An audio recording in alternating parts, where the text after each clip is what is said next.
여러분들 물가 폭등 때문에 지금 정신없죠. 예, 외식을 하려 치면 이게 뭐 1, 2만 원을 쥐고 외식은 아예 불가능해졌어요. 이제는요. 심지어 여러분 분식집의 외식도 불가능해졌어요. 적어도 말입니다. 3, 4만 원은 들어야지 가족이 분식집 외식을 할 수 있을 것 같아요. 그것도 말입니다. 뭐 3인 가족, 4인 가족인 경우 가능하지만 저처럼 5인 가족 이렇게 되면요. 분식집 외식도 3, 4만 원 가지고 못합니다. 그만큼 물가가 엄청나게 올라갔습니다. 그럼 여러분 물가가 언제쯤 떨어질까요? 일단 여러분 이걸 한번 보시죠. 농림축산식품부 장관인 정한권 장관이 물가에 대해서 이야기를 했습니다. 추석 이후 농축산물은 10에서 20% 떨어지는 경향이 있다 이렇게 말입니다. 올해 추석은 9월 10일입니다. 굉장히 빠릅니다. 예, 굉장히 빠릅니다. 그러면 물가는요 결국 추석 전에 많이 올라가잖아요. 대목 전에 많이 올라가거든요. 대목이라는 말이 무슨 말입니다. 무슨 말입니까? 한몫을 챙긴다는 뜻이잖아요. 그죠? 예, 그렇기 때문에 추석 전에 물가 올릴 건 다 올릴 거예요. 그래서 추석 선물을 줄 때 이게 물가에 대한 어떤 뭐라고 그럴까 강한 저항 이런 게 없습니다. 추석 때는. 설 때도 마찬가지고요. 그래서 일반적으로 기업들이 보면 추석을 틈타서 설을 틈타서 물건값을 올리는 경우가 많거든요. 예. 그래서 지금 정한권 장관이 이야기하는 것도요. 추석 전에 오르고 추석 후는 떨어질 수도 있다. 이런 얘기가 되는 거예요. 추석 후는 떨어질 수도 있다.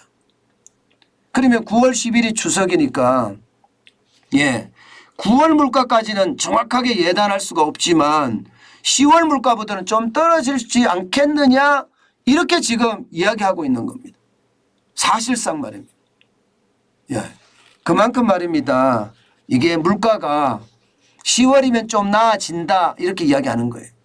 추경호 경제부총리도 그렇게 이야기했잖아요. 예, 이게 10월 정도 가면 밥상 물가나 장바구니 물가가 조금씩 안정화되지 않을까 그렇게 예상을 하고 있다 하잖아요. 이게 추석이 지나는 이야기를 하거든요. 여기도 마찬가지입니다. 추석 대목이 지나고 나면 10월쯤 참 나아지지 않겠느냐 이렇게 이야기하고 있는 겁니다. 실제 말입니다. 여러분. 원자재 가격도 조금 안정화 추세로 가는 것 같아요. 지금 현재까지 봐서는 말입니다. 국제유가도 보면 서부 텍사스한 중진류라고 이야기하는 WTI가 지난 3월 8일에는요. 123.70달러 배럴당 이까지 올라갔습니다. 그리고 6월 8일에는 122.11달러까지 올라갔습니다. 그런데 7월 12일 현재 95.84달러로 떨어지고 있거든요. 실제 국제유가 전체가 WTI도 그렇고요. 북해산 브렌트유도 그렇고요. 예, 두바이유도 마찬가지로 조금씩 떨어지는 모양새예요.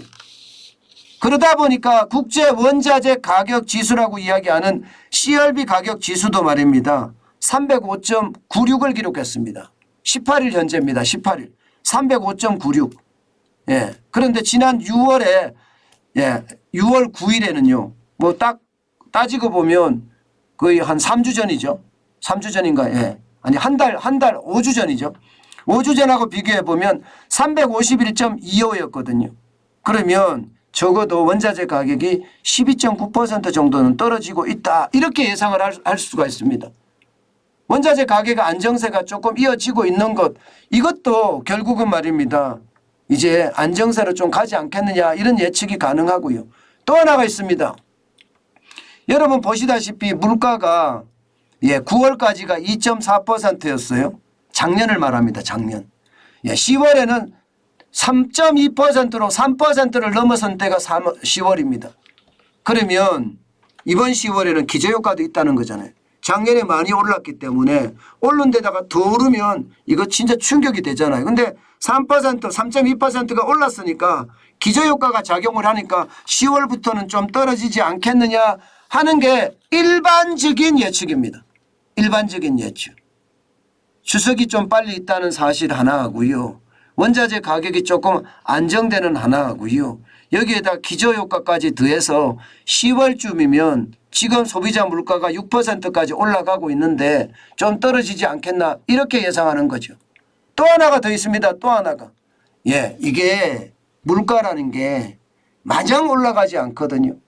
보시는 것처럼 지금까지 대한민국에는 1차에서 5차까지 급등기가 있는데요. 1차는 1997년 7월에서부터 98년 2월까지 7개월 동안 5.8%포인트가 올라갔습니다. 7개월입니다. 2차 급등기는요. 1999년 2월에서부터 2001년 5월까지 27개월 동안 거의 폭등을 했습니다. 5.1%까지 올라갔습니다. 3차 급등기는 2007년 1월에서 2008년 7월까지 18개월 동안 4.2%포인트가 올라갔습니다. 그리고 5차 지금입니다. 지금 벌써 20개월째예요. 2020년 10월을 기준으로 봤을 때 6%포인트 이상 올라갔습니다. 0.1%에서 6% 이상을 올라갔으니까 20개월이 됐어요.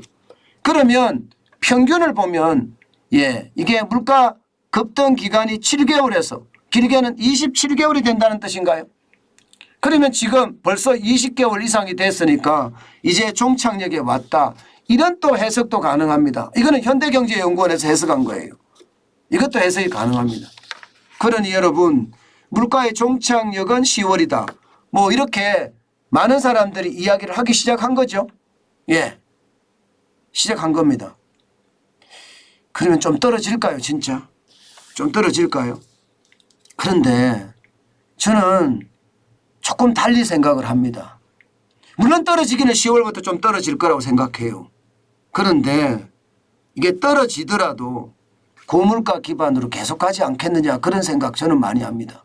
왜냐고요? 환율 때문에. 원달러 환율이 지금 1315원, 1320원 이렇게 되고 있는데 이거 환율을 많이 떨어뜨릴까요? 저는 정부가 인위적으로 이거 떨어뜨리지 않을 것 같아요. 왜냐고요? 지금 수출이 계속 적자입니다.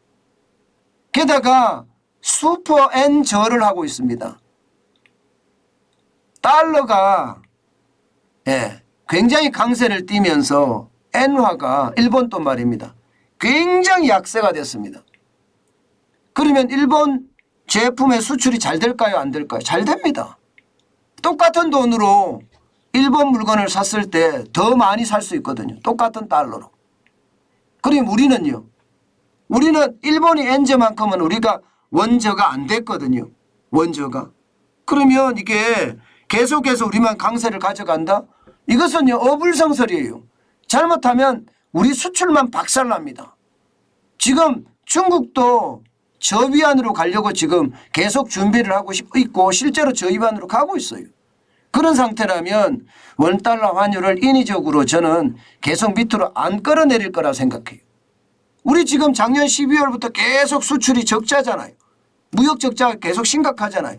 2월 3월이 흑자가 났습니다만 억지 흑자고요. 사실상 적자입니다.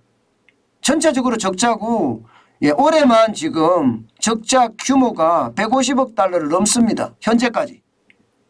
150억 달러를 넘습니다. 그런 상황이라면 정부가 이거 인위적으로 낮출까요? 정부가? 저는 그렇게 보지 않기 때문이에요. 결국 말입니다. 낮추긴 낮출 거다. 게다가 기저효과 저는 인정합니다. 그렇지만 물가가 확 떨어지기는 힘들고요. 제가 지금 이야기하는 대로 아직까지 6%의 물가지만 계속 고물가가 지속되는 것은 어쩌면 당연할 거다. 저는 그렇게 생각합니다. 다른 때하고 달리 여러분 외환위기 때는요 9.5%까지 올라가기도 했어요. 그런데 이게 갑작스럽게 지금 현재가 6%인데 6% 밑으로 뚝 떨어져서 2% 3%로 갈 거다. 저는 그렇게 생각하지 않는다는 거죠. 결국 당분간 고물가는 계속 될 겁니다. 그에 대한 어떤 충격은 있을 거라고 저는 생각을 해요. 외식 물가가 떨어져야 되는데 외식 물가 안 떨어집니다. 식당 가격에 밥값을 올리면 이거 내립니까? 안 내립니다. 우리가 이발하러 갔을 때 이발 머리 손질하는 거 가격 내립니까? 안 내립니다. 목욕탕 가격 내리는 거 봤습니까? 안 내립니다. 결국은 말입니다. 외식 물가 계속 올라갈 거고요. 여기에다가 전기요금, 가스요금을 비롯해서 공공요금 또 계속 올라갈 거거든요. 지금 한전 같은 경우는 2분기에도 1분기에 6조 적자를 냈잖아요. 2분기에는 5조 적자를 냈다고요. 5조. 지금 한전이 민간기업이었을 것 같으면요. 이미 무너졌어요. 예, 결국은 전기요금 또 올린다는 이야기예요. 전기요금, 가스요금, 버스요금, 택시요금 다 올릴 겁니다. 그렇게 다 올리면 여러분 결국은요. 당분간 고물가는 계속된다. 이렇게 생각을 합니다. 이게 물가 떨어진다 하니까 예, 이게 뭐 다시 옛날처럼 2% 3%까지 떨어지고 0.5% 0.6%까지 떨어진다. 저물가가 계속된다. 이렇게 생각하지만 당분간은 쉽지 않습니다. 물론 궁극적으로 저는 디플레이션 갈 거라고 보거든요. 예, 저물가 갈 거라고 봅니다. 저성장의 저물가. 일본식 장기 불황 말입니다. 그런 조짐이 굉장히 많이 보이는데 그런 조짐으로 갈 가능성이 크다고 봅니다. 장기적으로는요. 그 장기가 언제냐? 시간을 좀 두고 보자고요. 내년 말 뭐 어떻게 될지 모르지만 상황에 따라서 좀 달라지는데 예, 아마 내년 말쯤은 디플레이션이 시작되지 않을까 그런 생각도 저는 해봅니다. 예, 중요한 것은 여러분 그만큼 상황이 굉장히 나쁘다 이렇게 얘기할 수 있습니다. 고물가에 대한 대비책은요 늘 여러분 가지고 있어야 됩니다. 이거 안 가지고 있고 예, 허투루 예, 대응을 하다가는요 큰 코 다친다는 사실 우리 알고 있자고요.